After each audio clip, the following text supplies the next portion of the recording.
دكتور زاكر دوغوري تقول القرآن كيسن جرجتي أنا مو دوغورا سيرلوغا أفان عربا ديدا من كيستي أركا إسان الراهنجة تكون سيفما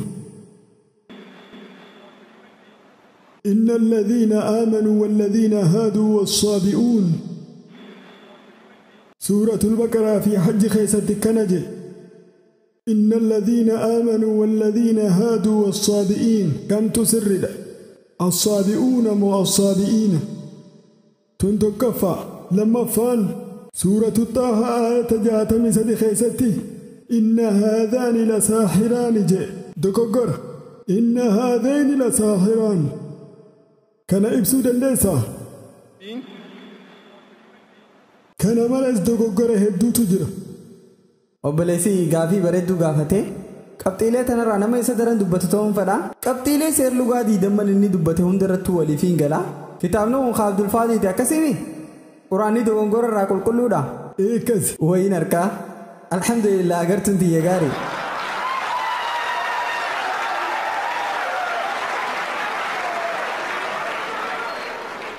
diidammanuu bakka takkatti hin deebisa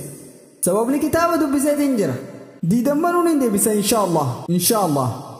qabxii tokkoffaa obboleessoo qabxiin tokkoffaa wanni jettu seerlugni afaan arabaa hundi quraana irraa fuudhan quraanni kitaaba ittiin olaanaa afaan arabaati kitaaba barreeffama ittiin olaanaa qabu seerlugni afaan arabaa hundi quraana irraa fuudhame quraanni kitaaba seerlugaati eegaaniif quraanni kitaaba seerlugaa ta'ee seerlugni hundi quraana irraa fuudhame quraanni inuma dogongora qabaachuu hin danda'u qabxii tokkoffaa qabxii lammaffaa akkani beeytaami nama sarartuu fuudhee sarartuun safara qabdi safarri kun dogongora ja'uuti kun waan sammuu namaan seenne fakkaata qabxiin lammaffaa gosoota arabaa garagaraa keessatti aatis afaan arabaa ni beeytaa Dr. William Gamblers waliif galla gosoota arabaa garagaraa keessatti seerlugni jijjiiramaa deema gosa arabaa garii keessatti jecha asitti akka dubartii yaamamu gosa biraa keessatti akka dhiiraa yaamamu araba keessatti seerlugni jijjiiramaa deema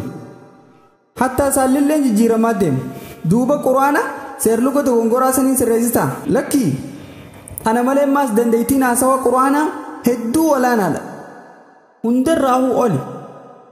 beeyta ammaas kitaaba adda addaati jira intarneeta irra yoo laalte dogoggora seerlugaa 12 dogoggora seerlugaa 21 Abdul Faadi dogoggora giraamaraa 21 ummata kiristaanaatu dogoggora kana keessaa baase jettee yaadda eenyu dogoggora kana baasee dubbata eenyu ni beeytanii muslimtoota ulamaa'ota muslimaa akka Zammakhshari maal godhan seerlugni quraanaa hedduu olaanaa ta'uu keessa waliigaltee fayyadama afaan arabaa faalleessa seerlugni quraanaa hedduu olaanaadha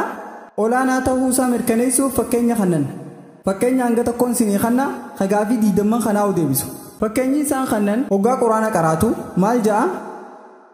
ummanni Luut alayhi salaam ergamtoota kijibsiisan kan dubbatame ergamaa kijibsiisanidha Dr. William Gamble maal jee ummanni Nuux ergamtoota kijibsiisan seenaarraa namoonni beenakkaanii fi ergamaan tokko qoftiin itti ergame duuba dogoggora seerlugaa qaba ummanni ergamaa kijibsiisan jechuu qaba ture ergamtoota miti kana waliif galla seerlugni ilma namaatiin kaayame akkanaa fi ati beeynuu kun dogongora ta'uu mala garuu yoo kitaaba arabootaan barraa'e dubbifte bareedinni quraanaa maaliif bakka ergamaa jechuu qabu ergamtoota ja'a maaliif beeytanii sababni nu hundinuu ni beeyna ergaan bu'uuraa ergamtoota hundaa tokko akka ta'e akka rabbiin tokko ta'e waa'ee tawxiidaa waa'ee rabbii subhaanahu wa ta'aalaa ummata Luut dubbachuun alayhi salaam ummanni Nuux ergamaa kijibsiisanii wanni ja'u nabi Luut diduudhaan alayhi salaam gama biraatiin ergamtoota hunda kijibsiisan jechuu